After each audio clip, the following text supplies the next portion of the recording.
La veillée, nous avons vu ce que Dieu a fait. L'année prochaine, à cette même saison, ou à cette même époque, nous avons vu ce que Dieu nous a préparé à vivre. Le dimanche, qui a senti Dieu dans la salle? Dieu est descendu d'une manière extraordinaire par sa parole. Et ensuite, il nous a fait rentrer dans la démonstration de sa personne. Et je vais vous dire, en cette année 2026, n'aimez pas plus l'onction que la parole. Parce que la parole tire l'onction vers toi. Et l'onction est attirée vers toi. C'est base de parole. C'est pour ça, aime plus la parole. Aime l'enseignement, aime la prédication et sa démonstration. C'est à ce moment-là que tu verras que tu as le complet de Dieu en toi. Amen. Nous allons prendre le livre de Genèse au chapitre 16. Ensuite, Genèse chapitre 21. Il y a des choses que ce soir nous allons voir. Et vous comprendrez combien de fois Dieu sera glorifié grandement dans vos vies. Tu prends à partir du verset 1, d'accord? Amen. En fait, c'est des passages que Dieu est en train de rajouter dans ma tête. Donc, tu prends ensuite, tu prends Genèse 21 à partir du verset 9. Ensuite, quelqu'un va me prendre le livre de Luc au chapitre 6, le verset 40. Juste le verset 40. D'accord? Ou tu me prends jusqu'au verset 43. 40 à 43. Quelqu'un va venir me prendre le livre d'Éphésiens, chapitre 4. Excusez-moi les filles. Coucou. On essaie de rester calme. Merci. Éphésiens 4.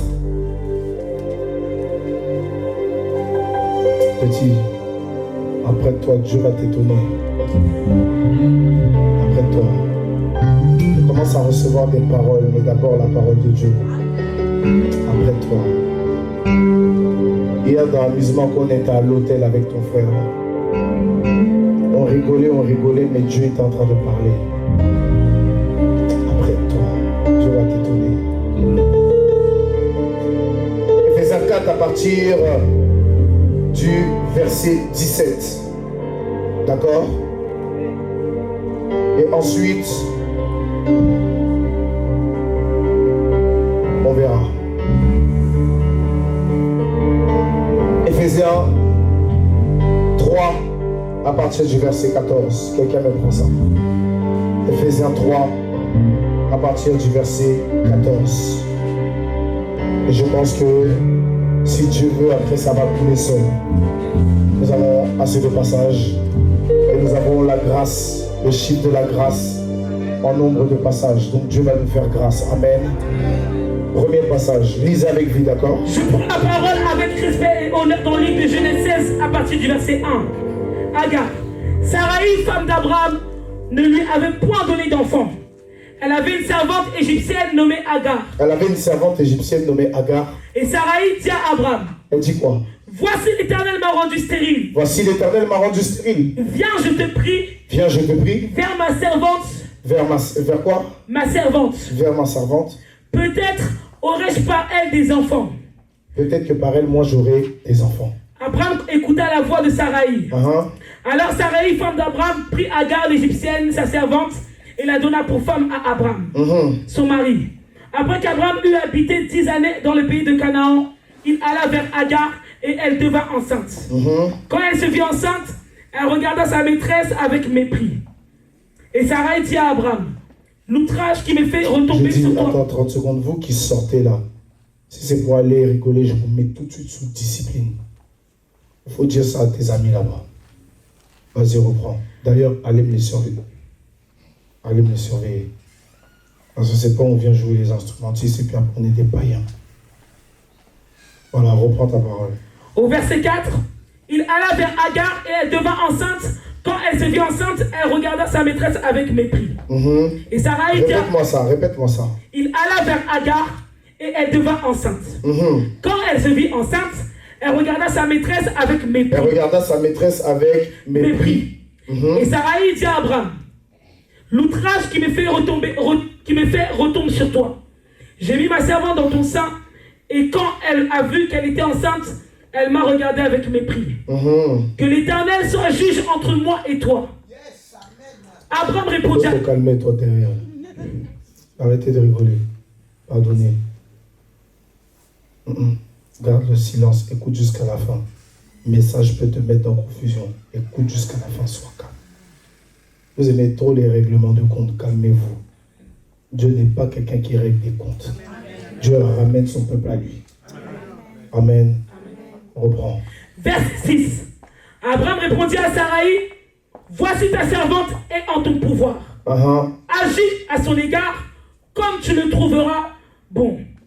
Alors Sarai la maltraita, et Agar s'enfuit loin d'elle. Verset 7, la Bible dit quoi? Naissance d'Ismaël. L'ange de l'Éternel la trouva près d'une source d'eau dans le désert, près de la source qui est sur le chemin de Shur. Il dit, Agar, servante de Sarai, d'où viens-tu et où vas-tu? Elle répondit, je fuis loin de Sarai, ma maîtresse. Je fuis loin de Sarai, ma maîtresse. L'ange de l'Éternel lui dit, retourne vers ta maîtresse et humilie-toi sous sa main. Je te bénisse. Amen. Maintenant, on y va pour la suite. Amen. Je prends la parole dans le livre de Genèse 21 à partir du verset 9. Agar dans le désert. Agar dans le désert.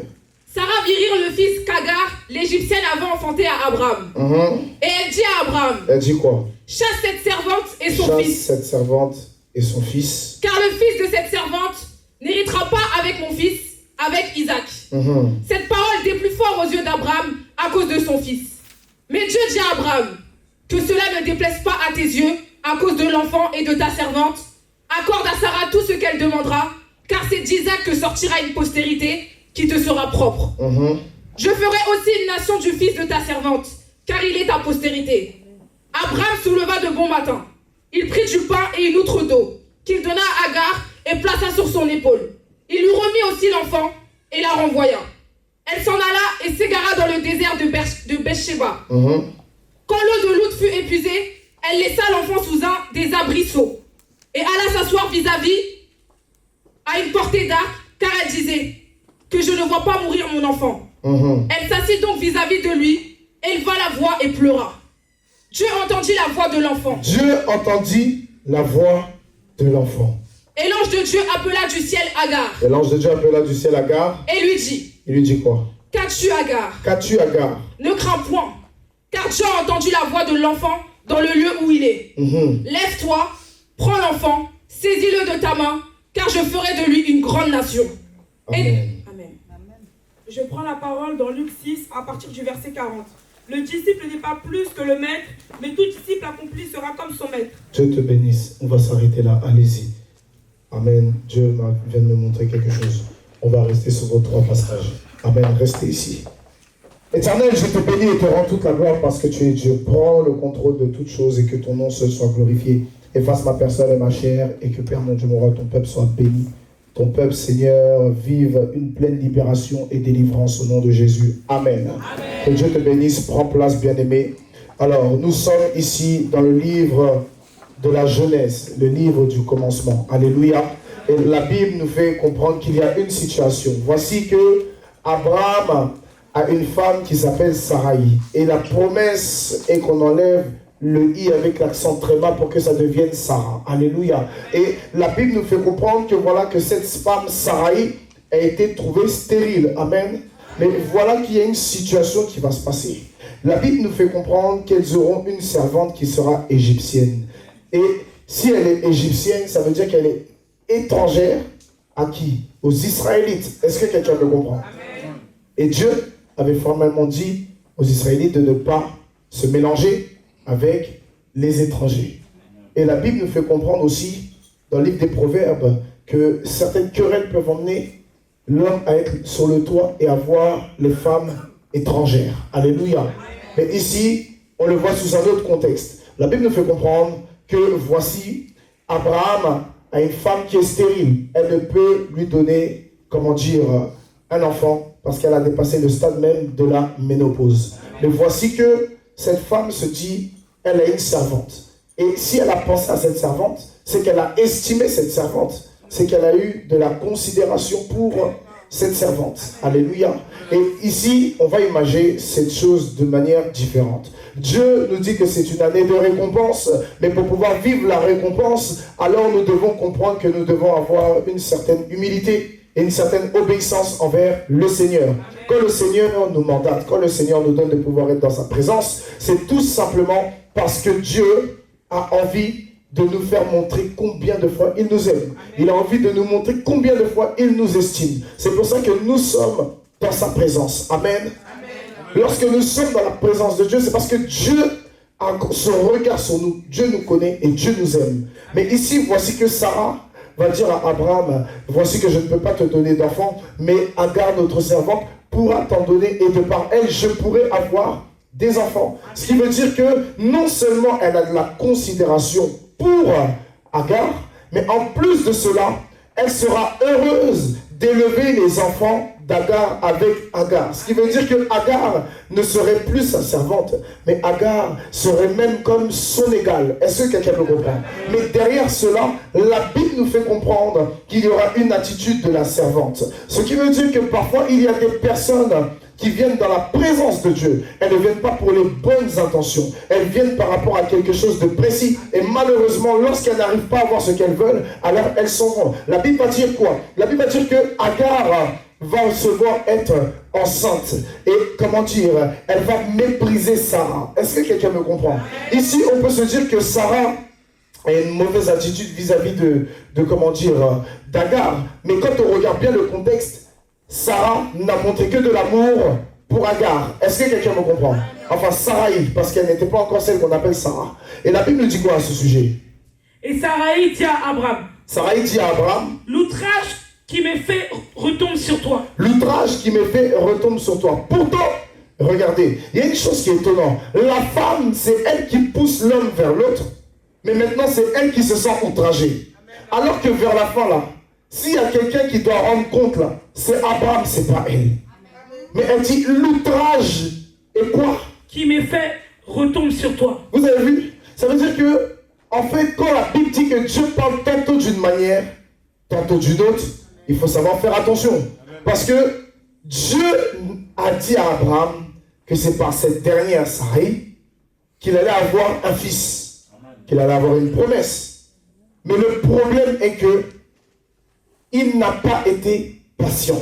Or, la Bible dit que l'amour est patient. Le problème avec nous, Église, c'est que nous ne sommes pas patients pour pouvoir savoir poser nos fesses dans les bons et les mauvais moments dans la maison du Seigneur.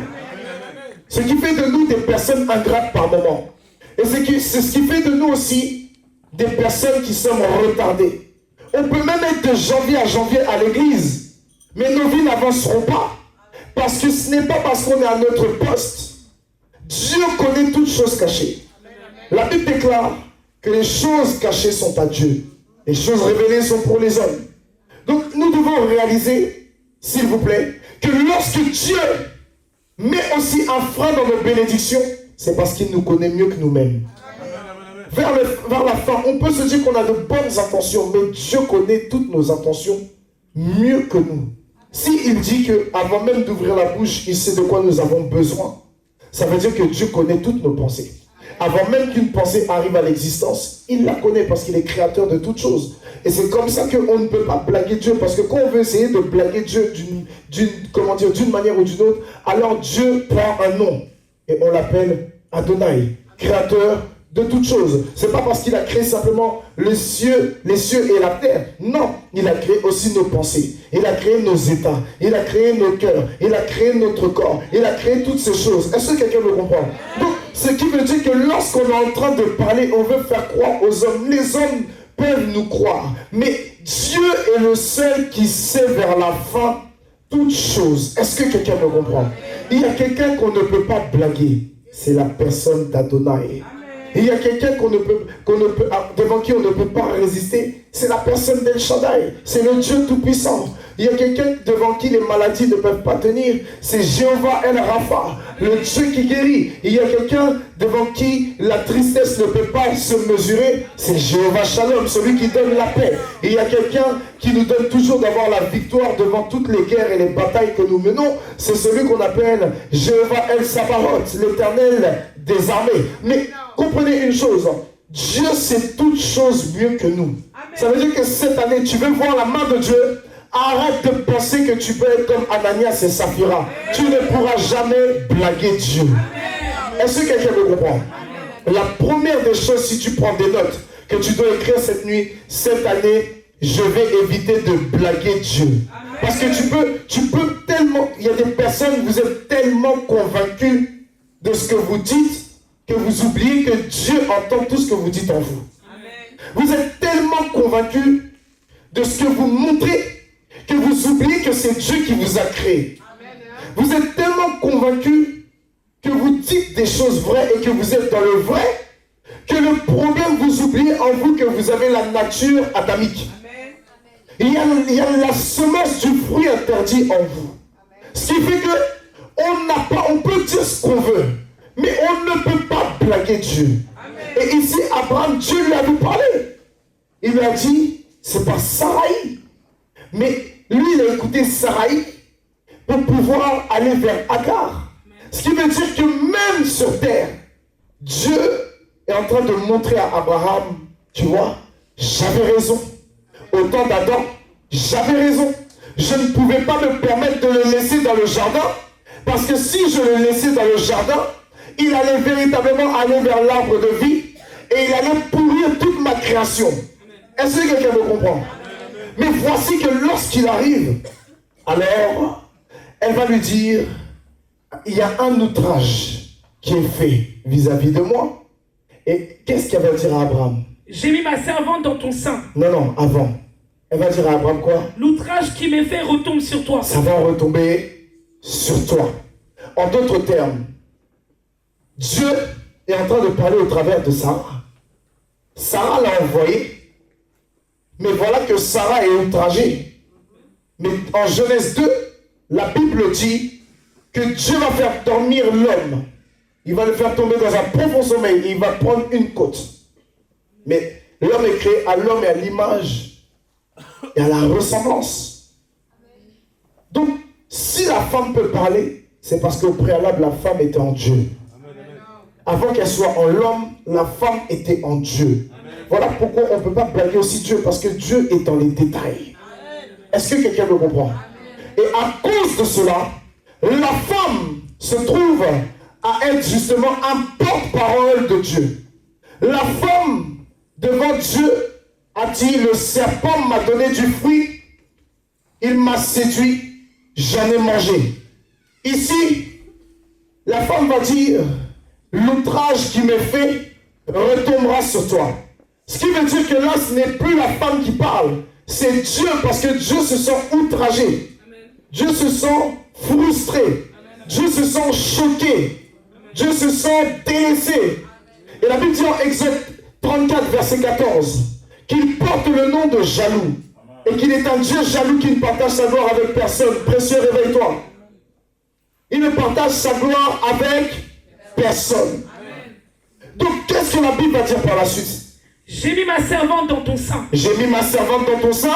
Et quand elle a vu qu'elle était enceinte, elle m'a regardé avec mépris. Elle m'a regardé avec mépris. J'ai emmené des personnes dans ma présence. Elles ont pleuré devant ma face. Elles m'ont supplié de les bénir parce qu'elles avaient besoin de voir ma main. Et elles m'ont dit, quand tu vas me bénir, voilà ce que je vais faire pour toi. Mais lorsqu'elles ont accouché la bénédiction que j'ai mis en elles, alors à la moindre épreuve, à la moindre attaque, à la moindre secousse, elles se sont détournées de moi. Amen. Voilà ce qui est en train de se dire. Nous voulons vivre une récompense de la part de Dieu, mais nous sommes les premiers à rétrograder quand ça ne va plus dans notre sens. Amen. Nous voulons voir la main de Dieu agir. Mais lorsque il y a une discussion à notre sujet entre Dieu et Satan, et que Dieu autorise à ce qu'il puisse nous toucher parce qu'il a confiance en nous, alors nous lui montrons qu'il a tort et que Satan a raison. Parce que lorsque nous rétrogradons, c'est toujours pour retourner dans les choses du monde. On a beau se blaguer. Regardez par exemple, il y a des personnes qui quittent des églises. Moi personnellement, je n'ai jamais connu ça. Quand j'ai donné ma vie à Jésus, je suis resté dans la même église. Je n'ai pas fait 12 000 églises. Moi, je ne suis pas ce genre de choses où tout le monde va m'imposer les mains, tout le monde va me faire ça, je passe sous la main de tout le monde, je deviens désordonné. Moi, je ne fais pas ça. Quand tu es quelqu'un qui est ordonné, tu n'as qu'un père, tu n'as qu'une mère. Il n'y a pas 18 daddy. Et de toute façon, j'ai toujours dit, les gens qui disent daddy, là, c'est les plus dangereux. L'esprit du daddisme, là, on n'a qu'à chasser ça en 2026. Daddy, yes, daddy. Le lendemain, bonjour, homme de Dieu. Pourtant, c'est toi qui disais daddy. C'est comme il y a quelqu'un, j'ai rigolé tout à l'heure. Il y a quelqu'un qui m'appelait papa. Mon papounet. Et tout à l'heure, je reçois une notification par rapport à la veillée. J'avais mis le flyer. Elle dit amen, je serai là, pasteur. J'ai mis un pouce. C'est-à-dire, j'étais dans tous les problèmes. Je suis venu à toi pour te montrer que tu n'es pas seul. Tu m'appelles papa, donc en tant que papa, je dois jouer mon rôle. Et puis du jour au lendemain, tu m'appelles pasteur. C'est que je vais te voir comme un fidèle. Est-ce que vous comprenez? C'est la même chose que Dieu pense de nous tous les jours. Parce que quand il y a des situations qui nous arrivent là, vers la fin là, normalement tu lèves les yeux vers les montagnes. Le secours ne te vient que de Dieu. Et on parle encore de celui qui a créé. Donc pourquoi tu t'appuies toi sur ton sort? C'est là qu'à ce moment-là, tu n'as pas le temps de regarder aux hommes. Parce que le secours de l'homme n'est que vanité. Et tu vas pouvoir parler à certaines personnes alors que Dieu n'a pas envie que tu parles. Dieu veut juste que tu lui parles à lui. Est-ce que tu sais que parfois tu n'es pas béni parce que Dieu est jaloux? Est-ce que tu sais que parfois tu n'es pas béni parce que tu ne parles pas à Dieu, tu parles plus aux hommes? Est-ce que tu sais que parfois tu n'es pas béni parce que tu fais plus pour l'homme que pour Dieu? Il y a une chose que vous devez comprendre en 2026. Être un bon disciple, ce n'est pas être forcément premièrement au pied de son Père. Être un bon disciple, c'est être au pied de la croix. Quand tu es au pied de la croix, tu sais pourquoi tu vas au pied de ton Père. Parce que Jésus dit quoi? Je suis en le Père. Le Père est en moi. Et celui qui m'a vu a vu le Père. Je suis en Christ. Christ est en moi. Si je vis, ce n'est plus moi qui vis, c'est Christ qui vit en moi. Et Christ permet qu'il y ait des pères. Et au travers de ces pères, il permet que nous-mêmes nous devenions des pères, afin que demain nos fils deviennent des pères, et que nos fils deviennent des grands-pères, et que leurs fils deviennent aussi des pères, et ainsi de suite. Mais pourquoi? Parce que nous respectons les principes et la discipline selon la parole de Dieu. Si vous réussissez ça, vous pouvez commencer à vous mettre au pied d'un père. Mais si vous ne réussissez pas ça, vous aurez beau faire, votre caractère vous ramènera à la case départ. Je vous assure, faites un calcul avec moi. Vous allez voir, le chiffre 7, c'est le chiffre de la perfection. 3 fois 7, ça fait combien? Est-ce que tu dépasses plus de 3 semaines sans recommencer les mêmes choses? Donc, pose-toi la question. 3 fois 7, 21. Tu ne peux pas dépasser 3 fois 7, 3 semaines de 7 jours. Sans que tu puisses recommencer à t'affoler. Sans que tu recommences à t'angoisser. Sans que tu recommences à vouloir tomber, trébucher. C'est nous tous. On ne peut pas, il n'y a pas quelqu'un. Même si tu as dépassé un peu, je vais te dire que tu n'as pas réussi. Tu sais pourquoi? La Bible dit que lorsque Abraham a levé le couteau, Dieu lui a dit arrête. Mais pourquoi il a osé faire ça vers son fils? Parce qu'il avait déjà consommé dans sa pensée. Amen. Le fait que tu consommes déjà dans ta pensée démontre que tu ne peux pas durer sans recommencer. Amen. Et c'est pour ça on te dit, c'est plus fort que toi. C'est pour ça que parfois même dans tes prières, tu pleures, tu dis, Seigneur, je sais, tout le monde me parle, mais c'est plus fort que moi. C'est pas que c'est plus fort que toi, tu aimes ça. Est-ce que quelqu'un le comprend? C'est quelque chose avec lequel tu as grandi peut-être. C'est une habitude qui est peut-être en toi. Et comme c'est une habitude, peut-être même c'est quelque chose sur lequel tu te jettes pour pouvoir t'évader, pour pouvoir tout oublier, etc. Alors que ce n'est pas une solution. Est-ce que quelqu'un le comprend? Et voici que après, l'ange de l'Éternel va commencer à parler à Agar, parce que Agar va partir. Et voici que Agar va avoir la visite de l'ange de l'Éternel, alors que Agar est une femme étrangère. Amen. Et c'est là qu'il y a quelque chose qui est intéressant, parce que qu'est-ce que la Bible dit? Il dit, verset 8, Agar, servante de Saraï. Agar, servante de Saraï. Ça veut dire que ce que la Bible dit dans le Nouveau Testament est vrai. Quand la Bible nous parle d'adoption en Christ, c'est une vérité. Amen. Parce que tout a commencé à partir d'Agar. Si Agar n'avait pas été reconnue comme la servante de Saraï, il n'y aurait jamais eu toi et moi qui étions adoptés en Christ. Amen. Est-ce que quelqu'un le comprend? Amen. Parce que Abraham, on l'appelle ami de Dieu. Si on l'appelle ami de Dieu, c'est parce que Dieu considérait tout ce qu'Abraham faisait. Est-ce que quelqu'un le comprend? Amen. J'en viens me mettre les pieds. Amen. Amen. Vous devez réaliser à un moment donné que lorsque on fait confiance au Seigneur, il n'y a plus le temps de s'inquiéter de quoi que ce soit. Amen. Abraham, Dieu concevait tout ce qu'il faisait. Abraham même mentait au lieu que c'est lui qui soit en tort et que Dieu règle son compte. Dieu allait menacer Pharaon. Pourquoi? Abraham était dans l'obéissance. Est-ce que quelqu'un le comprend? Il y a des choses où ton obéissance peut te sauver de ton péché. Ton obéissance peut te sauver de là où tu as flanché.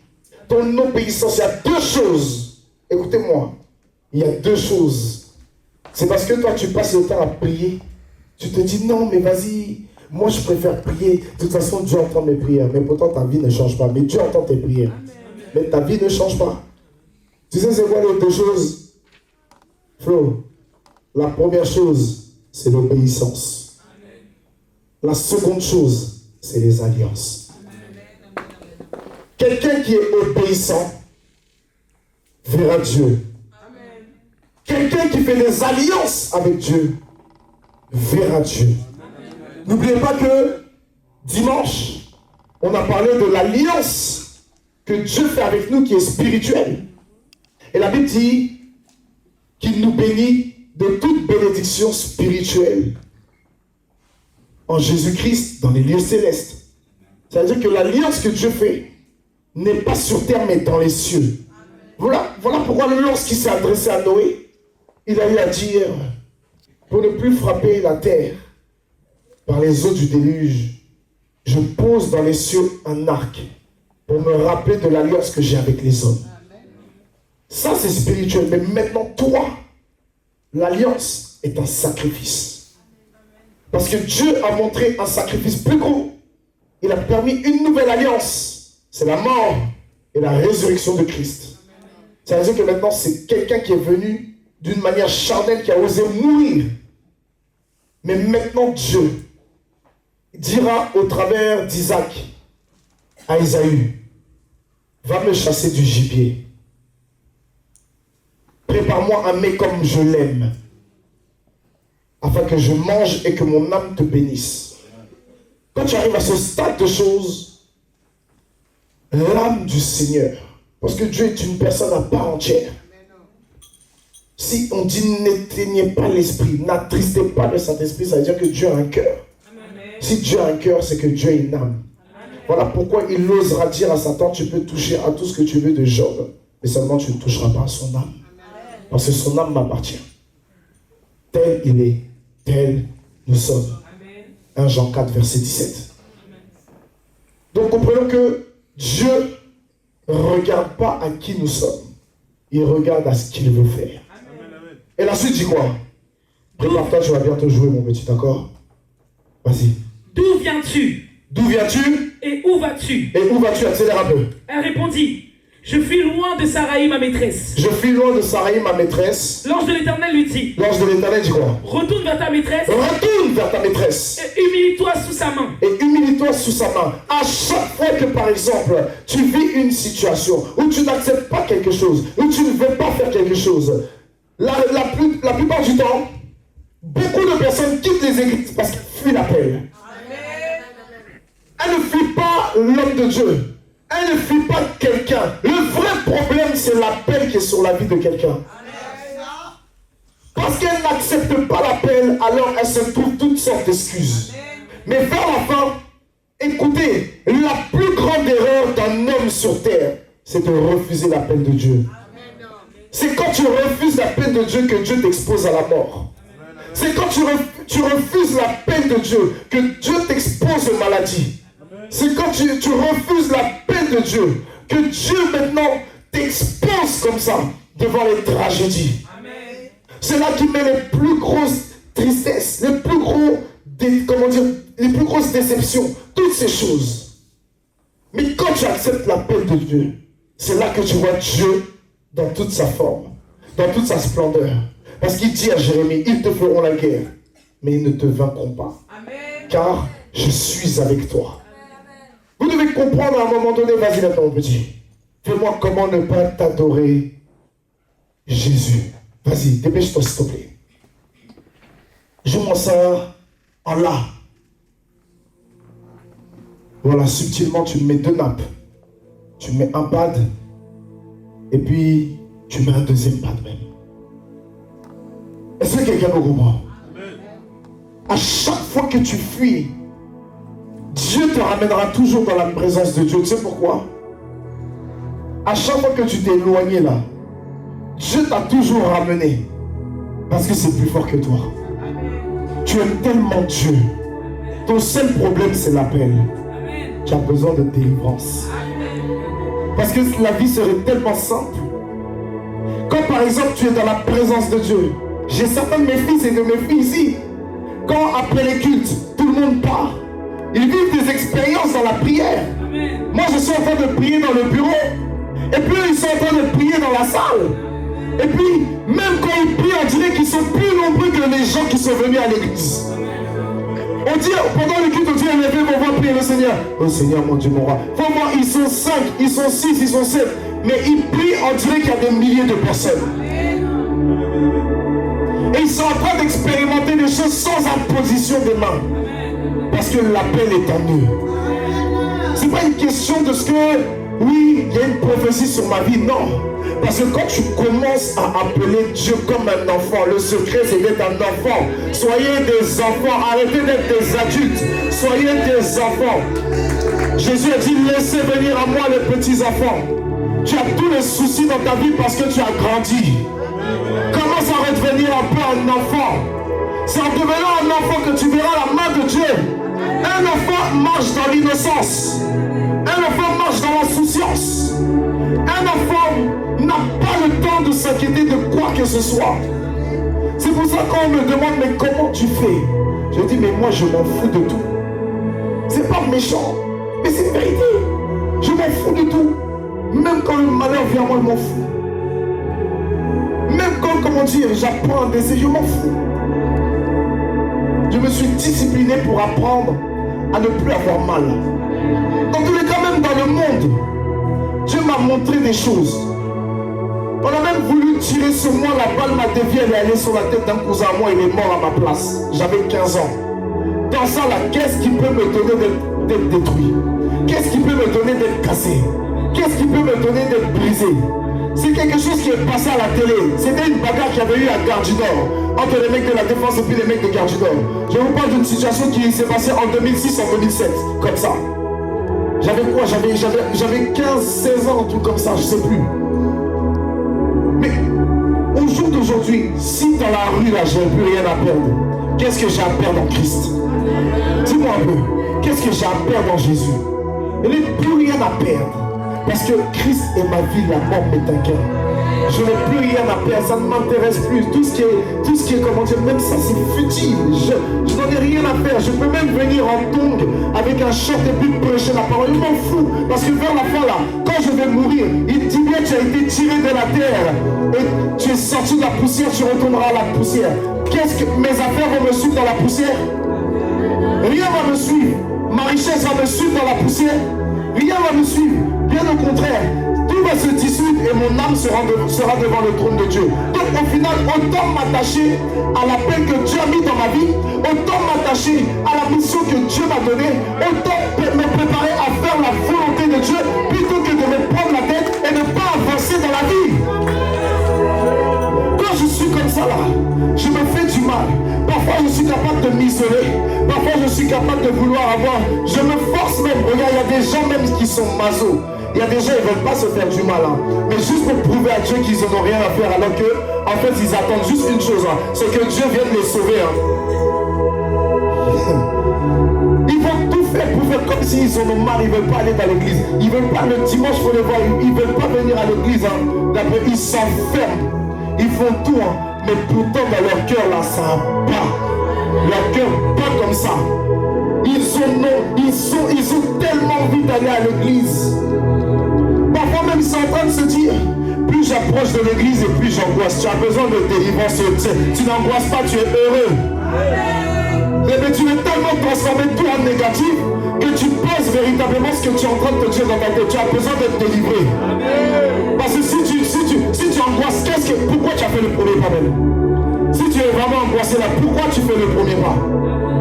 Quelqu'un qui fait le premier pas, c'est parce qu'il est heureux. La Bible déclare que Jésus dira aux pharisiens, Abraham était heureux au jour de sa rencontre avec moi.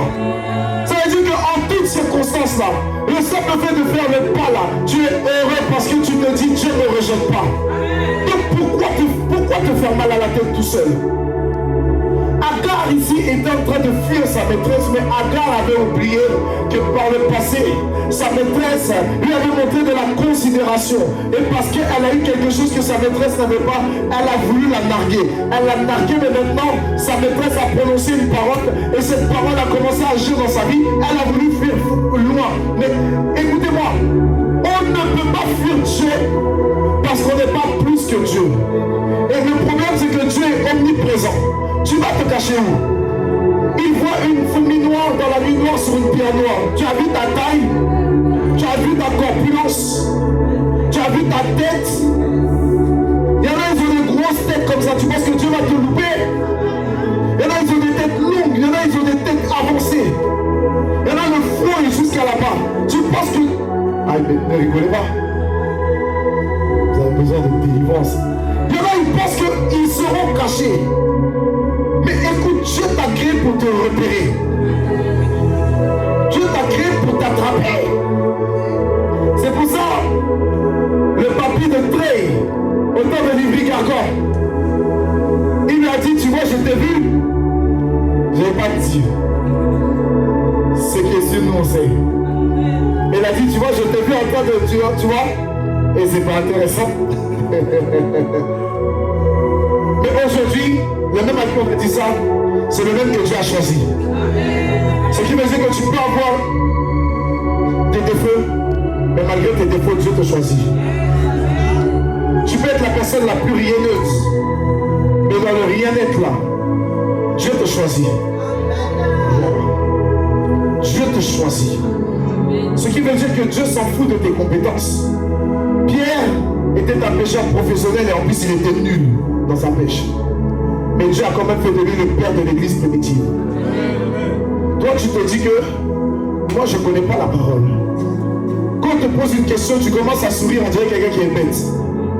Pourtant tu es bourré d'intelligence. On te dit c'est dans quel passage tu fais hein? Tu as besoin de délivrance. Parce que tu es en train de te négliger toi seul. On te dit oui, à quel moment Moïse est sorti pour la deuxième fois de la présence de Dieu? Tu fais. Tu as besoin de délivrance. Pourtant tu as la réponse. Parce que tu as des enregistrements. Tu enregistres des messages. Tu prends des notes. Ce qui veut dire que tu as la réponse.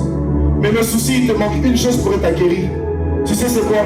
C'est de réécouter et de relire tes notes. C'est pour ça que les pasteurs ne sont pas allés loin jusqu'à présent. Dieu vous a donné pas mal de choses, pas mal d'armes et de connaissances. Il vous a prévenu sur tout un tas de choses.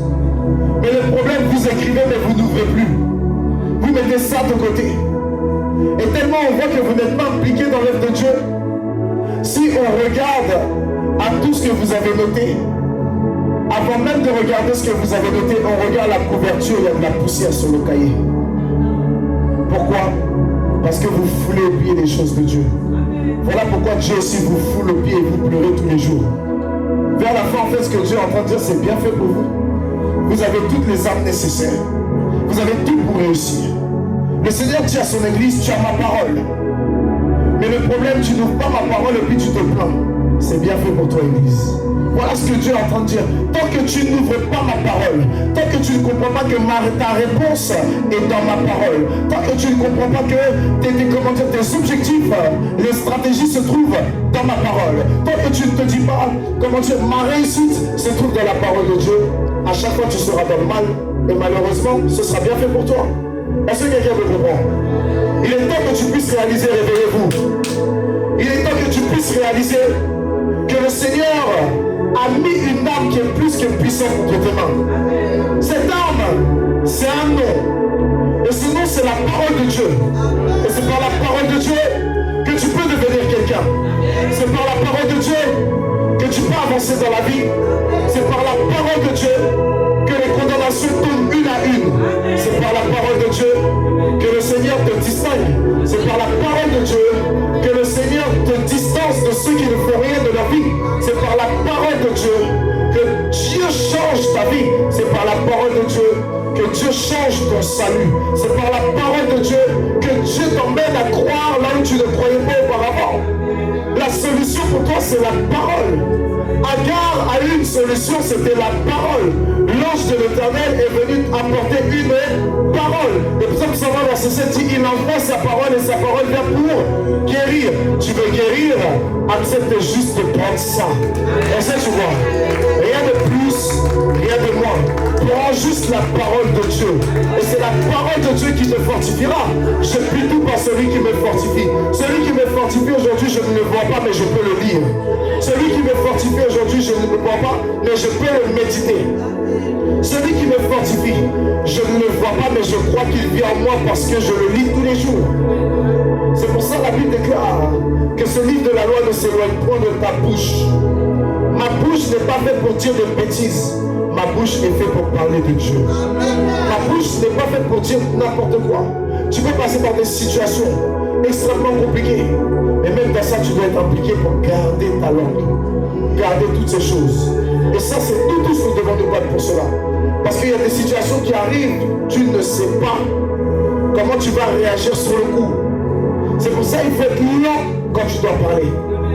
Une personne qui est trop impulsive, c'est une personne qui est destructrice de sa propre personne et de son environnement. Est-ce que quelqu'un me comprend? Mais Dieu va lui dire retourne. Et lorsqu'elle va retourner, qu'est-ce que la Bible dit par la suite? Verset 10. L'ange de l'Éternel lui dit, je multiplierai ta postérité. Je multiplierai ta postérité. Et elle sera si nombreuse qu'on ne pourra la compter. Et elle sera si nombreuse qu'on pourra la compter.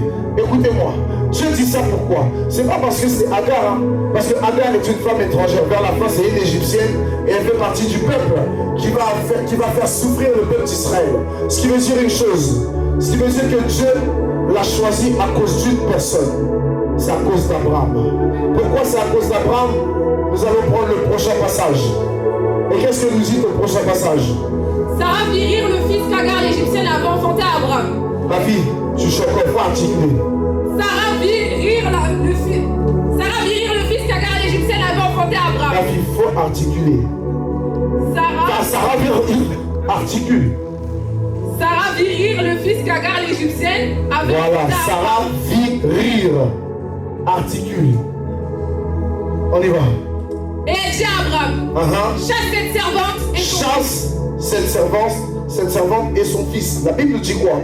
La Bible nous dit, dans le livre de Matthieu 25, qu'il y avait 10 vierges. Et parmi les 10 vierges, il y en avait 5 qui étaient sages et 5 qui étaient insensés. Et 5 sages se sont préparés à faire quoi? À remplir comment on appelle ça là? Leur fiole d'huile. Et les âmes insensées n'ont pas été bienveillantes. Elles n'ont pensé qu'à s'amuser.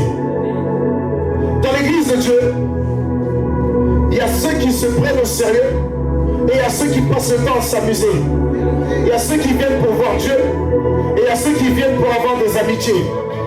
Ça veut dire que c'est dans l'église maintenant qu'on vient chercher les amis. C'est dans l'église qu'on vient taper l'amitié avec les autres. Et quand on vient taper les amitiés, on change la mentalité des gens. Amitié peut devenir impudicité. Amitié peut créer inimitié. Et dans toutes ces choses, on est content. Mais la Bible déclare quoi? La Bible déclare qu'en pleine nuit, lorsqu'elles étaient en train de dormir, la porte s'ouvre et quelqu'un va venir dire: réveillez-vous et venez, car voici l'époux est là. Les 5 sages se lèvent promptement, prêts à partir avec l'époux. Et les 5 insensés leur disent: donnez-nous aussi un peu d'huile. Elles leur disent quoi? Allez plutôt dans le marché, allez chercher de l'huile. Pourquoi? Parce que si on vous donne, il n'y en aura pas assez pour nous. Le temps qu'elles partent et qu'elles reviennent, la porte était fermée. Et voici qu'on dit: jetez-le au dehors, là où il y a de quoi? Des pleurs et des grincements de dents. Le dehors des ténèbres. Pourquoi? Parce que à force de ne pas écouter, à force d'être dans la têtudesse, à force de ne pas vouloir changer, un jour quand on ne s'y attend pas, alors la sentence tombe. Et quand la sentence tombe, c'est là qu'on réalise. Et lorsqu'on réalise, on ne peut pas voir Dieu, parce que la porte est refermée. Or, l'église de Philadelphie, l'ange de l'Éternel dira quoi à l'apôtre Jean? Parce que tu as été faible en peu de choses, mais tu as tenu ferme. Voici, je mets devant de toi une grande porte ouverte. Ça veut dire que quand tu es sage et que tu cherches à plaire à Dieu, tu cherches à obéir à Dieu, tu te bats par tous les moyens, le Seigneur permet que la porte soit ouverte. Mais dès lors que tu fais comme tu le souhaites, un jour, la porte se fermera. C'est pour ça, vous qui aimez venir comme vous voulez dans la maison du Seigneur, ou vous venez simplement quand c'est des événements, écoutez-moi bien cette nuit, ou ce premier jour de l'année 2026, la récompense peut être dangereuse. Parce que la Bible dit que l'on ne se moque pas de Dieu. Ce que l'on sème, on le moissonnera. On ne peut pas venir quand on a envie dans la présence de Dieu. La présence de Dieu, c'est quelque chose de vital. On ne peut pas venir quand on le souhaite dans la présence de Dieu parce que je suis de bonne humeur. Alors je viens dans la présence de Dieu. Parce que c'est le nouvel an, je viens dans la présence de Dieu. Notre Dieu n'est pas un pantin. Notre Dieu n'est pas une marionnette. Notre Dieu n'est pas un imbécile. On ne se sert pas de lui pour qu'il nous bénisse. Alors que pendant 365 jours, il nous garde. Lorsqu'on aime Jésus, on est tout le temps dans sa présence. On ne vient pas quand on est en danger parce que les sorciers veulent nous détruire. On ne vient pas parce qu'on est pauvre. On ne vient pas parce qu'il n'y a pas de mariage. On ne vient pas pour toutes ces choses. On vient pour être sauvé. Tu veux véritablement voir Jésus, sois tout le temps dans sa présence. Et sois comme un enfant dans sa présence. C'est en faisant cela que tu seras sauvé. Mais ce n'est pas en venant une fois par mois, une fois par semaine, une fois par an que tu seras sauvé. Parce que la Bible dit, beaucoup diront, Seigneur, Seigneur, mais je vous le dis en vérité, ceux-ci n'hériteront pas du royaume des cieux. Ils iront même à dire, Seigneur, n'ai-je pas prophétisé en démons? N'ai-je pas chassé les démons? N'ai-je pas guéri les malades? Mais je leur dirai ouvertement, arrière de moi, vous qui commettez l'iniquité, car je ne vous ai jamais connu. Quelle erreur, mais quel dommage. Quel dommage. Est-ce que quelqu'un comprend ce que Dieu est en train de dire? Arrière de moi, vous qui commettez l'iniquité. Ça veut dire ne pas venir dans la présence de Dieu, c'est une iniquité. Ne pas être avec Jésus, c'est une iniquité. L'iniquité, c'est ce qu'on appelle une habitude. Et quand une habitude s'installe en nous, ça devient présence de Dieu, c'est parce que tu as un problème de caractère. Que tu aies 15 ans, que tu aies 5 ans, que tu aies 8 ans, que tu aies 20 ans, que tu aies 50 ans, que tu aies 70 ans, 100 ans, tu n'aimes pas la présence de Dieu, tu es loin de Dieu. Tu peux être un papa, tu peux être une maman, tes enfants vont dans la présence de Dieu. Ils cherchent à être sauvés. Et puis tu ne vas pas dans la présence de Dieu, tu meurs, demande-toi où est-ce que tu vas terminer. Il y a un temps pour toutes choses, dit la Bible. Et la récompense, ce n'est pas que recevoir les bénédictions. Ta récompense, ça peut être de finir en enfer. Ta récompense, ça peut être de pouvoir tout perdre. Parce que tu viens à Dieu que pour recevoir de Dieu. Il y a Dieu qu'on veut rencontrer. Et il y a le Dieu dont on veut se servir. Beaucoup ne savent pas que la manière de faire montre à Dieu qu'ils ne sont pas là pour Dieu, mais ils ont un intérêt précis. Il faut sortir de cela pour que Dieu puisse se repositionner dans nos cœurs. Parce que quand il nous donne de venir à lui, pendant que nous on espère quelque chose, lui il espère autre chose. La première, c'est qu'il frappe à la porte de ton cœur. La seconde, il attend de voir si tu vas ouvrir les portes de ton cœur pour qu'il puisse entrer. Et c'est là qu'on voit si tu as un problème de caractère ou pas. Parce que quand il veut rentrer, la Bible dit je suis prêt avec toi, tu suis prêt avec moi. Mais quand maintenant Dieu veut que tu fasses des choses, regarde un peu ta manière de faire. Est-ce que tu acceptes? Est-ce que tu obéis? Ou est-ce que tu retournes de là où tu étais? La Bible dit, ne soyez pas comme des chiens qui retournent à leur vomi. Ça veut dire qu'à chaque fois que nous rétrogradons, voilà comment Dieu nous voit. À chaque fois que nous sommes là, à être, comment je peux dire, en train de partir, retourner en arrière, revenir, retourner en arrière, voilà comment Dieu nous considère. Et la Bible dira que même Jésus dira, on ne donne pas les choses saintes aux chiens. Ça veut dire qu'à un moment donné, si nous voulons véritablement avoir l'apparence du Seigneur, pour ressembler à quelqu'un, tu dois te frotter à la personne. Tant que tu ne te frottes pas à la personne du Seigneur, tu n'auras pas les capacités du Seigneur. Tant que tu ne te frottes pas à la personne du Seigneur, tu n'auras pas sa stabilité. Tant que tu ne te frottes pas à la personne du Seigneur, tu n'auras pas d'assise spirituelle. Tu verras, il y a beaucoup de personnes qui peuvent se dire, mais moi j'ai des songes. Mais tu vas avoir des songes et tu vas en enfer. Moi Dieu me montre des visions. Mais c'est une promesse. Il n'y a rien d'extraordinaire. Il dit, vos jeunes gens auront des visions. Ça fait quoi vers la fin? Tu peux avoir vision et puis tu pêches. Tu peux avoir vision et puis pourtant tu ne vas pas dans la présence de Dieu. On te dit, ah, wow, avec tout ce que Dieu te montre. Mais viens à l'église, non, ça ne me dit rien. Tu vas aller en enfer. Parce que de deux choses l'une, si on n'est pas prêt pour aller dans la maison du Seigneur, mais qu'on ose dire que Dieu bénit partout, on ne tiendra pas compte que si on n'aime pas la maison du Seigneur, c'est qu'on aime la synagogue de Satan. Parce qu'il y a beaucoup de choses. Malheureusement, les pasteurs d'aujourd'hui n'aiment plus dire la vérité. Mais la vérité est que si je n'aime pas aller dans la maison du Seigneur, c'est parce que je me plais là où il y a les œuvres du diable. Parce que c'est pas si le chemin, beaucoup l'empruntent. Je fais ce que je veux, on ne me prend pas la tête. Mais le problème pour revenir à la case départ, je ne sais pas. Parce que ce chemin mène à la perdition. Mais le chemin étroit ne m'arrange pas parce qu'il est épineux. Le chemin étroit ne m'arrange pas parce qu'il est problématique pour ma chair. Le chemin étroit ne m'arrange pas parce qu'il me permet de sortir des mauvaises choses.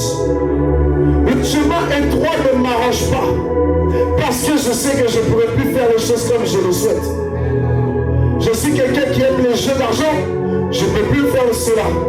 Je suis quelqu'un qui aime l'impudicité, je ne peux plus faire cela. Je suis un grand manipulateur, je ne peux plus faire cela. Je suis un voleur professionnel, je ne peux plus faire cela. Mais pourtant c'est ce chemin qui emmène à la gloire de Dieu. Voilà pourquoi en Jean 11:40, Jésus dira à Marthe, ne crois, tu verras la gloire de Dieu. Vous voulez voir la gloire de Dieu, arrêtez de faire ce que vous voulez, Église. Vous voulez voir la main de Dieu, arrêtez de faire comme vous le souhaitez. Parce que votre souhait va vous emmener dans la perdition éternelle. Arrêtez de marcher comme vous le désirez. Arrêtez parce que Jésus revient bientôt. Arrêtez de penser que vous avez un droit qui est légal. Aucun droit n'est légal si on ne respecte pas la parole de Dieu. Arrêtez. Comment on peut être dans la présence de Dieu et on est en train de dormir? Mais si c'est un mariage, je peux s'apprêter et être à l'heure. Et puis on va danser toute la nuit. On est même capable de mettre qu'on est dans un mariage sur les réseaux sociaux en faisant des yeux de biche. Tout ça pour montrer qu'on est les plus beaux, on est les plus belles. On ne dort pas, mais assis dans la présence de Dieu, ça ronfle. Dans la présence de Dieu, tellement on néglige Dieu. Mais après, on se pose la question, pourquoi ma vie n'évolue pas? Pourquoi ma vie n'avance pas? Pourquoi ma vie n'a pas un autre tournant? Qu'est-ce que tu fais pour recevoir de la part de Dieu? Qu'est-ce que tu fais pour que ta vie puisse changer? Qu'est-ce que tu fais pour rendre un témoignage qui vient de Dieu? N'en as-tu pas marre d'écouter les témoignages et toi-même de ne pas rendre témoignage? La Bible déclare, ils l'ont vaincu grâce au sang de l'agneau et la parole de leur témoignage. Ce qui veut dire que le mot leur est avec un S au pluriel, donc tu dois en faire partie. Mais le souci, tu n'en fais pas partie. Pourquoi? Parce que tu ne fais pas le nécessaire pour que Dieu agisse dans ta vie. Tu ne fais pas ce qui plaît à Dieu. Pourtant la Bible dit, je fais ce que je veux, je fais ce que je ne veux pas. Et je ne fais pas ce que je veux. Afin de ne pas devenir esclave de la loi. Et Paul même ira plus loin en disant, malheur à moi, homme pécheur que je suis, qui viendrait pour me délivrer? Mais le problème, c'est qu'on se plaît dans tout ce qu'on fait. On se plaît dans nos agissements. On se plaît dans notre compréhension. On se plaît dans notre logique. On se plaît et on ne veut pas écouter autre chose. Pourtant la Bible dit qu'au commencement fut la parole était avec Dieu, la parole était Dieu, elle était au commencement avec Dieu.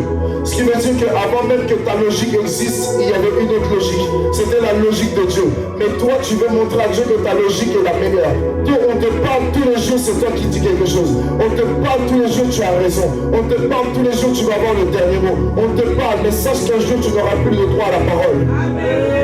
On te parle, on t'avertit, tu ne comprends rien. On te parle, c'est toi qui es capable de dire oui, en plus c'est vrai, j'ai eu une révélation du Saint-Esprit. Tu n'as pas révélation du Saint-Esprit, je te le dis ouvertement, c'est que l'orgueil, c'est Satan qui est en train de te révéler des choses pour te blaguer. C'est Satan qui est en train de te révéler des choses pour que tu puisses te conforter dans ce que tu penses. Sauf que cela ne vient pas de Dieu. C'est purement un comportement d'orgueilleux. Quand on te parle, il y a des moments où il n'y a pas à avoir de révélation. C'est pas de la révélation, c'est d'apprendre aussi à écouter. Est-ce que quelqu'un me comprend? Voilà pourquoi Dieu parfois ne parle plus à certaines personnes. Dieu permet parfois qu'on ne parle plus avec certaines personnes. Dieu permet parfois qu'on ne parle plus au sujet de certaines personnes parce que ces personnes n'aiment pas écouter. Là où ça doit être un monologue, elles vont vouloir faire un dialogue. Alors que Dieu n'a pas demandé de dialogue. Il a demandé à ce qu'on puisse écouter. Mais le problème c'est que l'Église, comme elle lit la Bible, elle aussi a quelque chose à dire. L'Église tord la Bible, tord les versets de la Bible en disant oui mais il est aussi écrit. Alors s'il est aussi écrit, viens enseigner de janvier à janvier. S'il est aussi écrit et que tu connais aussi bien la Bible, viens prendre la place de celui que Dieu a mandaté et viens prêcher tous les jours. Tu verras qu'à un moment donné, se taire est mieux. Même si tu dis pas amen, vous connaissez ma phrase, vers la fin je m'en fous. Parce que ton amen que tu dis pas aujourd'hui peut te ramener des soucis le jour de ton jugement. Il faut comprendre que Jésus est amour, mais Jésus n'est pas sentimental. Jésus est amour, mais Jésus n'est pas émotionnel. Jésus n'est pas dans les sensations. Jésus est dans le discernement. Jésus est dans la révélation, l'amour. Jésus est dans sa parole. Et c'est pour cela que lorsqu'il s'est révélé à Agar, Regardez ce que la Bible dit. Qu'as-tu, Agar? Qu'as-tu, Agar? Ne crains point. Ne crains point. Car Dieu a entendu la voix de l'enfant dans le Car lieu. Dieu a entendu la voix De l'enfant dans le lieu où il est. Dans le lieu où il est. Ça veut dire déjà qu'il y a quelque chose. Agar, Dieu lui dit, qu'est-ce que tu as? Il lui dit de ne pas pleurer David. Parce qu'il a entendu l'enfant dans le lieu où l'enfant est. Ça veut dire que ce n'est pas Agar qu'on voit, c'est l'enfant. Mais pourquoi? On ne voit pas la mère, mais on voit l'enfant. Pourquoi? Parce qu'au commencement, on ne dit pas une déesse, Dieu. Est-ce que quelqu'un me comprend? Ce qui veut dire que si on dit un Dieu, on ne voit pas d'abord à une mère, on voit d'abord un père. Et quel est le sang qui coulait dans les veines de l'enfant? C'était le sang d'Abraham. Et regardez la révélation que Dieu est en train de nous donner. Le sang d'Abraham coule dans les veines d'Ismaël. Mais le même sang a failli être versé par le sacrifice d'Isaac. Et à cause de cela, maintenant il est vaincu par le sang de l'agneau. Ce qui veut dire qu'à cause d'Agar, il a failli avoir un sacrifice humain, mais le sacrifice humain est devenu un sacrifice divin. Vous devez comprendre qu'il y a certaines situations qui emmènera Dieu à plaider en votre faveur, que si et seulement si vous êtes humble. Parce que l'humilité précède la gloire. Dieu fait grâce aux humbles, mais il résiste aux orgueilleux. Maintenant, allez-y les garçons. Il résiste aux orgueilleux. Dis à tes voisins, Dieu résiste aux orgueilleux. Regarde bien, c'est comme ça que tu vas savoir qui dort. Alléluia. Et la Bible dit quoi? Lève-toi, prends l'enfant, saisis-le de ta main, car je ferai de lui une grande nation. Prends l'enfant, lève-toi, prends l'enfant et saisis-le de ta main, car je ferai de lui une grande nation. Pourtant, regardez ce qui va se passer. Et c'est là que vous allez comprendre que il y a certaines personnes qui sont nées pour être oubliées.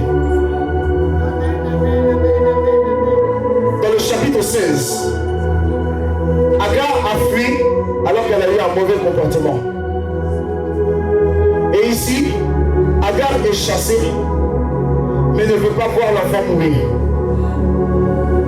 Et Dieu va intervenir, non à cause d'Agar, mais à cause de l'enfant. Ça veut dire que ici, Dieu est en train de dire que l'enfant a une destinée, mais toi, Agar, tu n'as pas de destinée. Parce qu'au moment où je t'ai appelé, tu n'as pas voulu de moi. Au moment où j'ai voulu t'utiliser, tu n'as pas eu la bonne manière de faire. Au moment où j'ai voulu t'élever, tu as craché sur mon élévation. Au moment où j'ai voulu te donner une certaine renommée, c'est là que tu t'es montrée injurieuse envers moi. Mais aujourd'hui, à cause du sang de mon ami qui coule dans les veines de cet enfant, prends-le par la main et je ferai de lui une grande nation. Et pourquoi je ferai de lui une grande nation? Ce n'est pas à cause de toi, Agar. C'est tout simplement parce que j'ai promis à son père que des nations sortiront de son sein. Ce qui veut dire qu'il est la continuité de la parole. Il est le commencement de l'accomplissement de cette parole. Mais maintenant, la Bible dit quoi? Maintenant, joue-moi, je vais faire ton œuvre. 2. Et joue en bas. La dame de 2. Réveille-toi. Il dit, un enfant nous est né. Un fils nous est donné. Et la révélation reposera sur son épaule. Mais ma fille Daniel, Agar a été mis sur le chemin d'Abraham. Et un enfant est né. Mais Dieu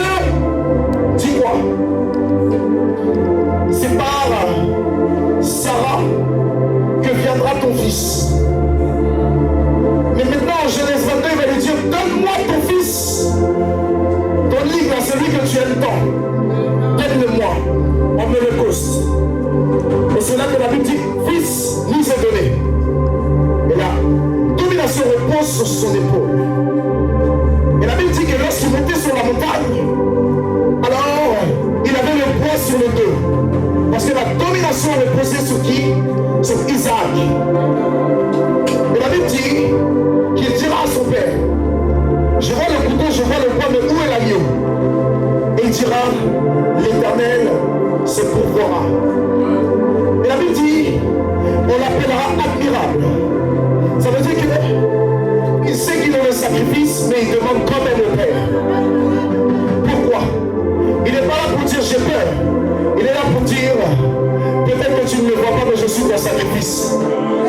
Peut-être que tu ne me vois pas, mais je suis prêt à payer le prix pour toi, tu es mon Père. Peut-être que tu ne me vois pas, mais je suis prêt à me battre pour toi pour que ta tête soit toujours relevée. On l'appellera conseiller. Pourquoi conseiller?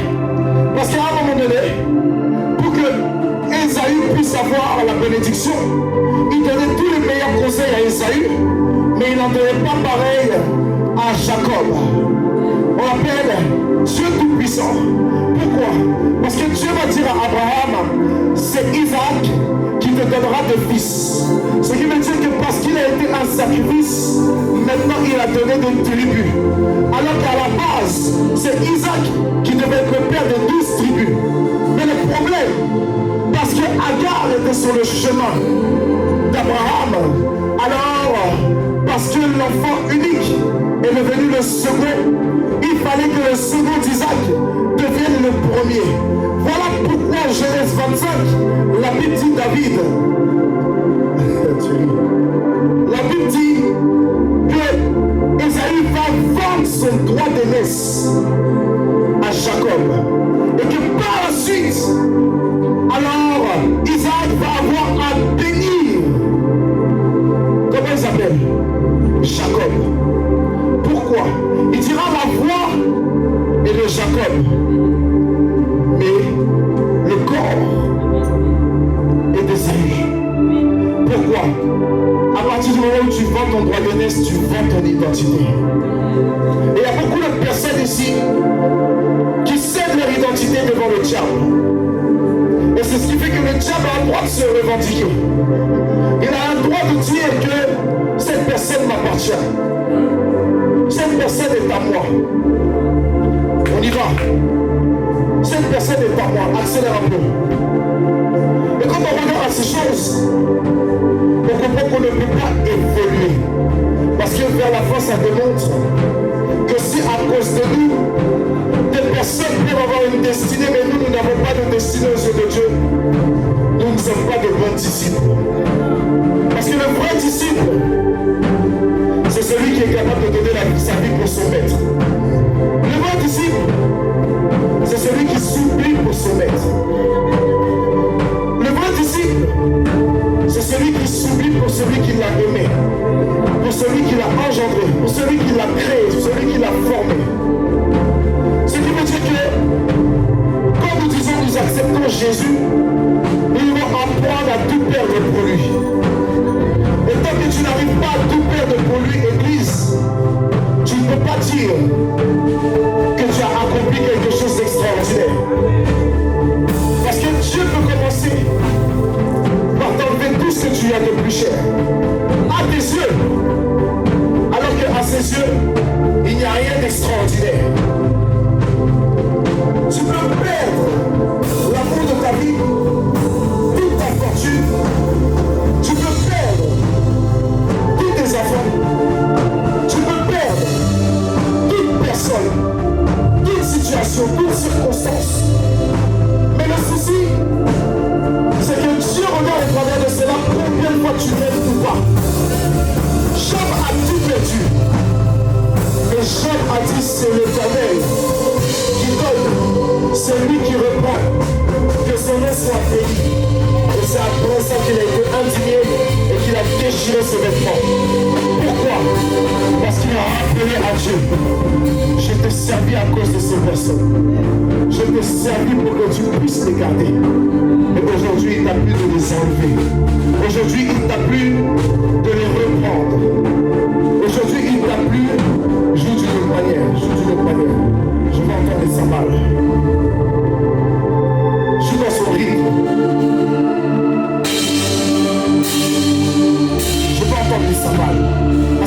train de me parler, mon petit.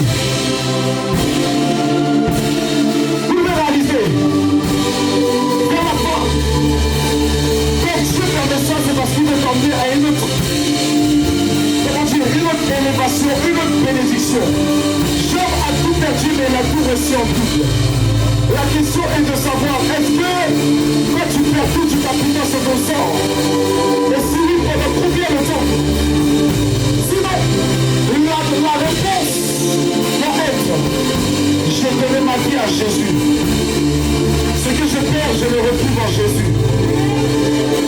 J'ai donné ma vie à Jésus. Humainement, je pleure, mais spirituellement, je suis dans la joie. Pourquoi je suis dans la joie? Parce qu'il est celui qui a le nom au-dessus de tous les noms. Il est celui qui a osé pour moi une personne indigne, pécheresse que je suis, laisser sa gloire, descendre sur terre, laisser sa gloire, sa couronne glorieuse, pour aller mourir sur un bout de bois à cause de quelqu'un comme moi qui est poussière. Le bois, on le coupe de la poussière. Elle s'évapore. Qu'est-ce que tu as fait à moi pour qu'il aille à la croix de Golgotha à cause de moi? Qu'est-ce que tu es à fait à moi pour qu'il puisse encore te dire je te connais? Et c'est de là que la Bible dira que Dieu a tant aimé le monde qu'il a donné son fils unique. Parce que le monde a eu un enfant. Et cet enfant c'était Ismaël.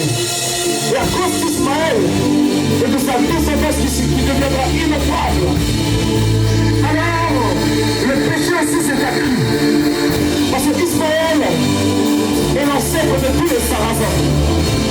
Ismaël est l'ancêtre de tous ceux qu'on appelle les Arabes. Israël est l'ancêtre de tous ceux qu'on appelle les Maghrébins. Et ce sont des pays qui sont dans l'extrême violence. Ce sont des extrémistes. Mais à cause de ces personnes, la violence a commencé à se propager partout sur terre. Et la tête de le monde qui l'a envoyé son fils. Il fallait que Isaac puisse avoir Jacob. Pour que Jacob en ait 12. Et que parmi les 12, il y avait un qui était, je crois, le numéro 4 ou le numéro 5, qu'on appelle Judas. Et Judas veut dire louange. Ce qui veut dire que quand je regarde à Jacob, qui a eu Judas, alors je comprends que la louange de l'Éternel est encore accessible à tout un chacun parce que de Judas va sortir celui qu'on appelle David. Amen. Et de David va sortir celui qu'on appelle Jésus.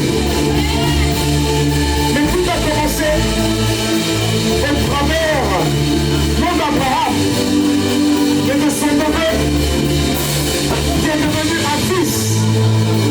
Et la Bible dit, un fils nous est donné. Lorsqu'il a quitté le Charan, la Bible dit, il partit avec Lot, son neveu. Et Abraham était âgé de 75 ans. Et 5 plus 5 arrive au chiffre des disciples, le chiffre 12. Parce que Lot était un disciple d'Abraham, un fils a été donné. Alors le père, voyant que la paix de Lot était en train de monter et qu'il y avait une compétition entre les deux, à cause de quoi?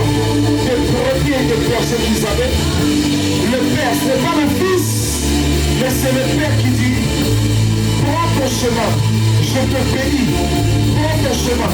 Si tu vas à droite, j'irai à gauche. Si tu vas à gauche, j'irai en bas. Et à cause de cela, l'autre a été semé de Sodome et Gomorrhe.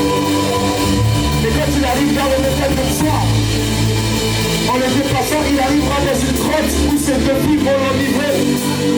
Et ses deux filles vont avoir à coucher avec lui. Et c'est de là que viendra le premier première œuvre incestueuse. Et c'est comme ça que les Moabites sont nés.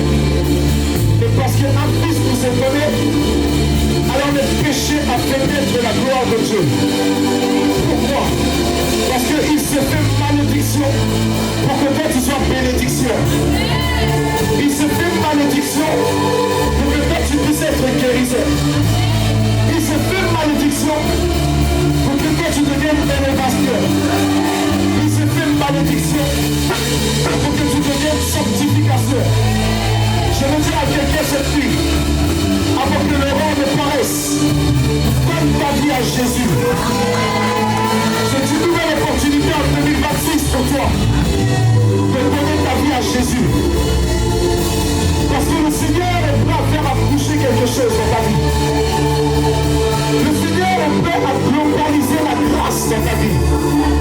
Parce que dans 2026, il y a un 2, il y a un 0, il y a un 2 et un 6. Ça nous amène à une addition qui est le chiffre 10. Le chiffre du total, du global. Et il dit, c'est une année de récompense. Qu'est-ce que toi tu veux pour cette année? Qu'est-ce que tu choisis cette année? Si tu veux recevoir les récompenses en Jésus-Christ, tu n'as pas d'autre choix que de donner ta vie à Jésus. Tu veux véritablement voir Dieu, il faut que tu puisses donner ta vie à Jésus. Parce que la Bible dit dans le livre de Luc chapitre 6, le verset 40, quelque chose. Dépêche-toi. Tu joues mal, joue bien. Joue juste comme ça. Mais tout disciple accompli sera comme Relis s'il te plaît. le disciple n'est plus que le maître. Le disciple n'est pas plus que le maître. Mais tout disciple accompli sera comme son maître. Mais tout disciple accompli sera comme son maître. Et c'est là qu'on se rend compte que Agar a échoué. Mais parce qu'Agar a échoué, alors on se rend compte que Christ est venu. Et on se rend compte qu'à chaque fois qu'une femme échoue, Dieu réagit. Et Dieu intervient. Lorsque la femme a échoué dans le jardin, avant de parler à l'homme, alors Dieu va s'engager dans un discours avec la femme. Lorsque l'homme s'est tombé dans un profond sommeil, Dieu va tirer une côte, il va créer une femme. Et au travers de cela, la Bible déclare que l'homme dira à cette femme, voici celle qui est chair de ma chair, os de mes os. On l'appellera femme, car elle a été tirée de l'homme. Et pendant qu'il dormait, on ne sait pas quelle discussion il y a eu entre Dieu et la femme.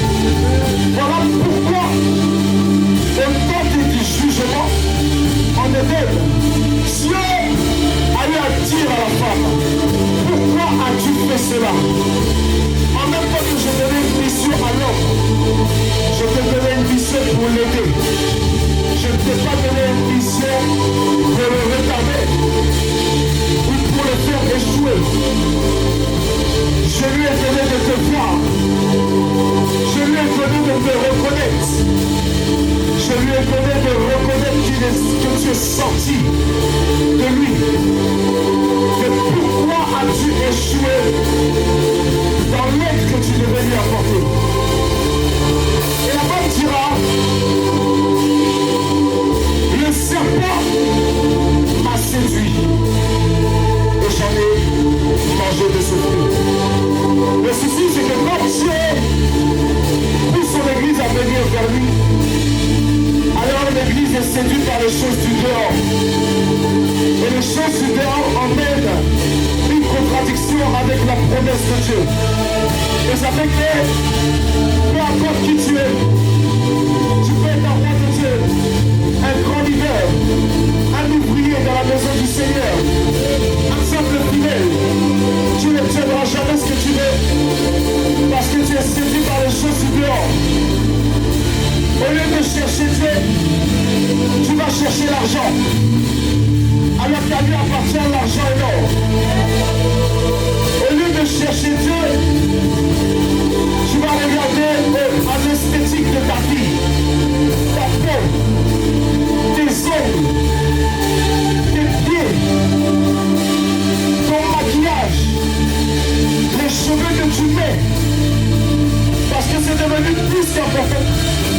toi, ton apparence.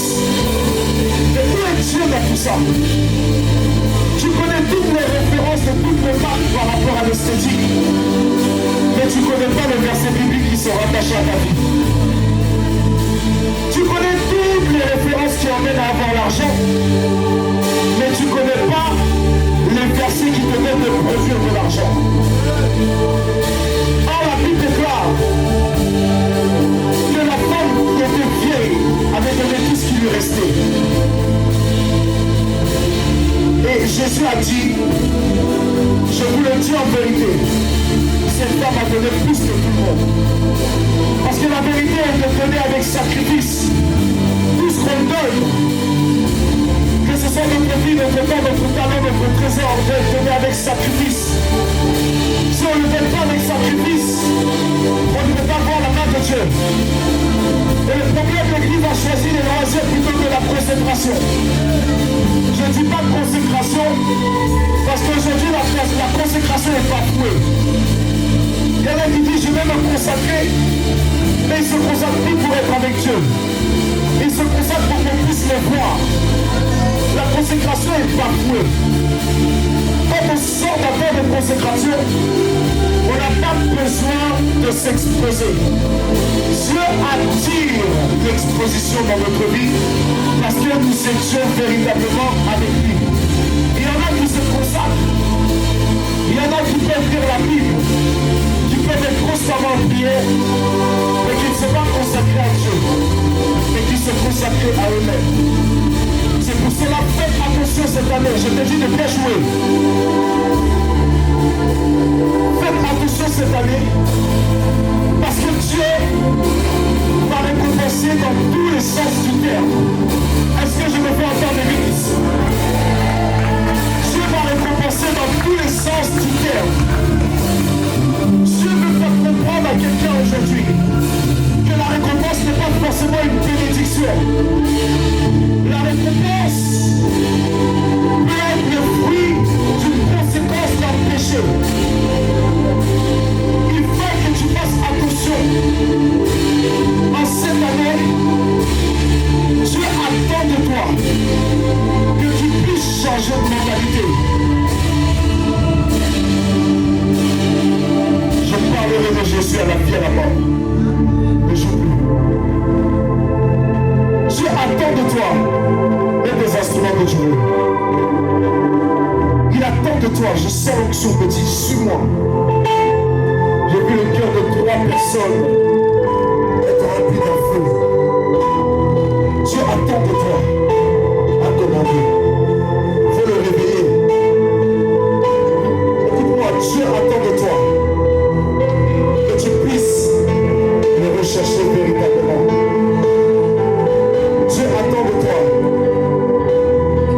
Je sens l'onction de Dieu. Dieu attend de toi. Écoute s'il te plaît. Que tu puisses véritablement le rechercher. La Bible dit, cherchez l'éternel Dieu pendant qu'il en est encore temps. Cherchez-le. À force de rester comme ça, vous perdez du temps. À force de chercher Dieu, vous le verrez. N'ayez pas peur des épreuves.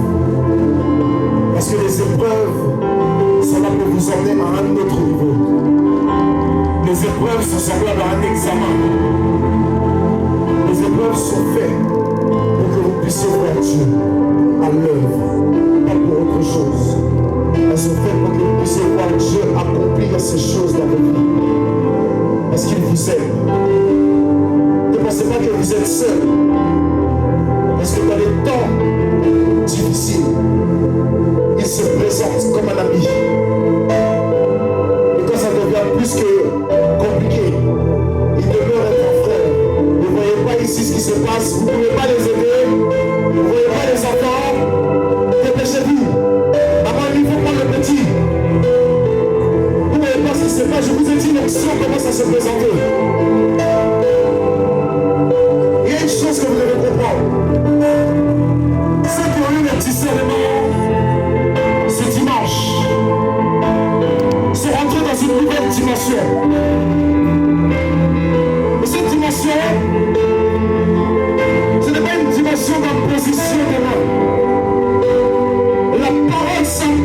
toi, et quand la parole s'impose à toi, la parole transforme ton âme. La parole transforme ton être. La parole t'emmène à être quelqu'un d'autre. La Bible déclare qu'à la 6e heure, à Jopé, Pierre était sur le toit. Et il voulait prier comme son habitude. Puis il fut en extase. Et il eut une vision. Quand je cherche Dieu, je n'ai plus besoin de parler, que Dieu se révèle à moi. Quand je cherche Dieu, je n'ai plus besoin de supplier Dieu. Ma supplication est pour quelque chose de précis. Et ma supplication ne me concerne même pas. Ma supplication n'est pas pour que Dieu puisse changer ma vie. Ma supplication est que Dieu puisse sauver des âmes. Ma supplication est que lorsque je commence à prier, je ne prie plus pour moi, je supplie Dieu pour d'autres personnes. Je supplie Dieu pour le salut de d'autres personnes. Je supplie Dieu pour les membres de ma famille. Je supplie Dieu pour les membres de mon église.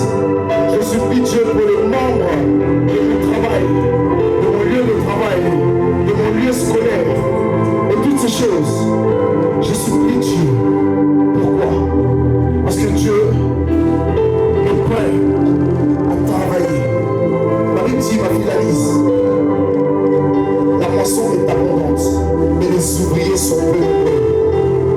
Priez donc le maître de la moisson, afin d'envoyer ses ouvriers dans sa moisson. Et Dieu a commencé à faire descendre sa puissance. Il a commencé à faire descendre son onction. Il a commencé à faire descendre sa gloire. Je vous le dis, c'est la vérité. L'onction de Dieu, je me permets de baisser un peu le son, parce que le son grisaille. L'onction de Dieu est prête à se manifester. Elle est prête à s'établir. Elle est prête à agir. Est-ce que quelqu'un me comprend? Il y a des personnes, emmenez-les devant. Elles ne font pas exprès. Elles ne font pas exprès, je vous le dis. On n'a pas besoin de toucher quelqu'un. C'est la parole qui commence à agir. Cette parole, elle est sûre. Cette parole, elle est certaine. Et cette parole conduit à être dans un état d'extase. Et cet état d'extase, on l'appelle l'état du disciple qui adore son Dieu. Et il est temps en 2026 que tu puisses arriver à ce stade où on n'aura pas besoin de t'imposer les mains. Tu n'auras pas besoin de réclamer une prière. Mais la parole sera la position des mains que tu cherches. La parole sera la guérison que tu cherches. La parole sera la démonstration de la puissance de Dieu que tu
semblable à sa parole. Tu es semblable à sa parole. Et Dieu veut t'utiliser d'une manière extraordinaire. Parce qu'il dit qu'il a vu en toi quelque chose de grand. Il veut mettre en toi quelque chose de très grand. Il a décidé d'avancer avec toi là où tu pensais que ce n'était pas possible. Voilà pourquoi il t'a mandaté pour une génération. Voilà pourquoi il t'a mandaté pour que ta vie change.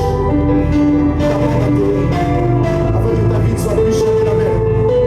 Parce qu'au travers de sa parole, Laura, tu ne seras plus jamais la même. Laura, je vois l'onction qui est en train d'arriver sur toi. Je vois la puissance de Dieu qui est en train de s'établir sur toi. Et je te vois comme être un son entre les mains du Seigneur. Parce que tu seras comme une trompette au milieu de ses mains. Tu seras comme une trompette au milieu de ses mains. En train de révéler la pensée de Dieu. Tu ne seras pas une simple prédicatrice, mais tu vas annoncer les oracles de Dieu.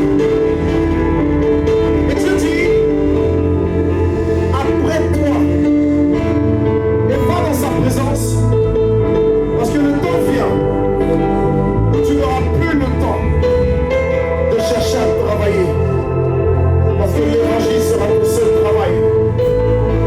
Et au travers de cela, je te vois aller dans les nations. Je te vois en train de sillonner les nations pour parler de la gloire de Dieu. Et le Seigneur dit, je le fais parce que c'est une petite fille au-devant de moi. Et Dieu va commencer à agir avec toi. Et pendant que je te parle, il y a une jeune sœur ici qui sait qu'elle a appelé à servir Dieu, mais elle a peur au fond d'elle. Parce qu'elle se dit, je suis jeune. Je suis encore un enfant. Je ne suis qu'un enfant. Je suis encore jeune. Je sors à peine de la minorité. On me dit que Dieu veut m'utiliser. On me dit que Dieu m'appelle. On me dit que Dieu veut m'utiliser. On me dit que Dieu m'appelle. Mais il faut dire à cette personne que ce n'est pas son âge qui compte, mais c'est le dépôt du Saint-Esprit en elle qui compte. Parce que cette personne va commencer à se sentir comme un feu qui va l'envahir de la tête jusqu'à ses pieds. Et Dieu est en train de dire que lorsque Dieu va lui donner de parler de sa part, plusieurs âmes auront leur pensée qui redeviendront captifs à l'obéissance. Parce que tout disciple n'est pas plus que maître. Mais tout disciple accompli sera comme son maître. Écoute-moi, Église. J'attends debout. Parce que quelque chose est en train de se passer. Quelque chose est en train de se passer dans ce lieu. Implémentez le Seigneur. Que tout le monde implémente.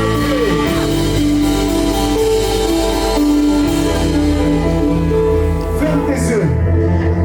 Lève les mains très haut. Le Seigneur est en train de me montrer comme un domineux. Les commandos, soyez vigilants. Parce que ce qui est en train d'arriver partout dans ce lieu, que ce soit les pasteurs, que ce soit les appelés, que ce soit les leaders, je vous le dis, l'onction est en train de descendre partout dans ce lieu. C'est le moment de l'Esprit. C'est le temps du Saint-Esprit.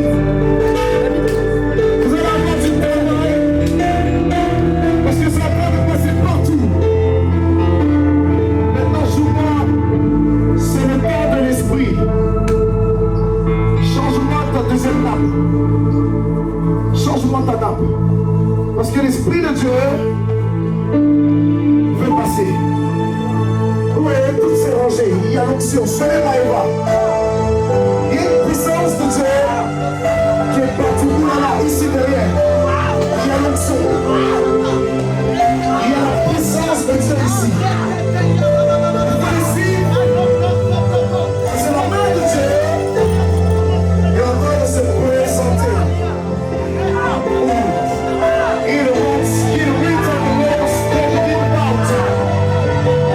So when the rain comes, he will. He mama.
n'est pas de toi, Seigneur, détruis au nom de Jésus. Là où l'esprit des hommes a voulu s'abattre dans sa vie, à partir d'aujourd'hui, Seigneur, la première récompense qu'elle aura dans sa vie, pour être libérée de la sirène des hommes.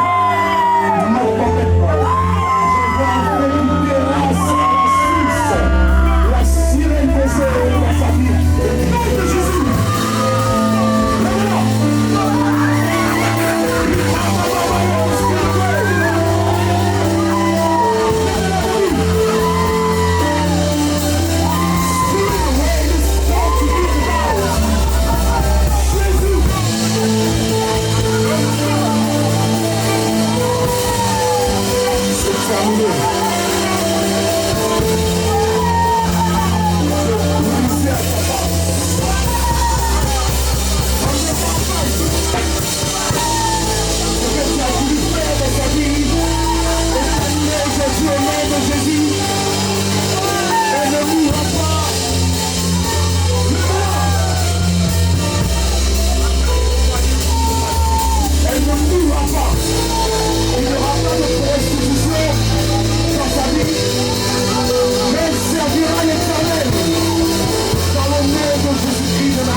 sa parole. C'est qui c'est? Rempli de sa parole. Il veut les utiliser, mais je vois beaucoup de points d'interrogation, beaucoup trop de raisonnements, beaucoup trop de questionnements. Quand on dit oui à Jésus, on est des fonceurs, on ne se pose plus de questions. Mais aujourd'hui, la main de Dieu ne va plus jamais vous quitter. La main de Dieu va vous emmener à un autre niveau. La foi audacieuse. Vous allez connaître la dimension de la foi audacieuse, où je n'attends pas de me poser ne serait-ce qu'une seule question. Mais je fonce, je cours, afin de remporter le prix de la vocation céleste. Et vous verrez combien de fois Dieu va vous utiliser dans les appels respectifs qu'il a mis dans vos vies. Il faut bien les suivre toutes les deux. Il y en a une qui va chasser les démons, il y en a une qui va prêcher l'évangile. La prédication de la croix est une folie pour ceux qui périssent, mais pour nous qui sommes sauvés, elle est une puissance de Dieu. Grave cette parole dans ton entendement, parce que Dieu va te donner de la prêcher. Grave cette parole. La prédication de la croix est une folie pour ceux qui périssent, mais pour nous qui sommes sauvés, elle est une puissance de Dieu. Quand Dieu t'appelle être évangéliste, tu dois être brillante. Tu dois être brillante. Tu dois être brillante. Tu dois être brillante. Dieu t'appelle à évangéliser. À évangéliser en sa gloire. Tu dois être brillante. Tu dois être brillante. Tu ne dois plus te laisser abattre. Tu ne dois plus te poser des questions. C'est Dieu qui brille en toi. Ce n'est pas un peu normal. C'est le fait du Saint-Esprit. Tu vas falloir supporter là. Parce que le Dieu a appelé très grand évangéliste. Dieu va les utiliser d'une manière extraordinaire. Ce que notre foi. Mais aujourd'hui, Dieu a appelé un signe. Il laisse en elle la parole de connaissance. Dieu veut recevoir, il le reçoit aujourd'hui. La parole de connaissance. La récompense de 2026 commence par la parole de connaissance. Recevez-la maintenant même. Recevez-la maintenant même. Recevez-la maintenant même. Vous allez parler de la part de Dieu. Vous pensez de ce que les autres. Dieu va passer par vous. Et Dieu va vous utiliser. Dieu va vous utiliser. Dieu va vous utiliser. C'est une réaction positive. La finissez d'avoir réaction. Finissez d'avoir réaction.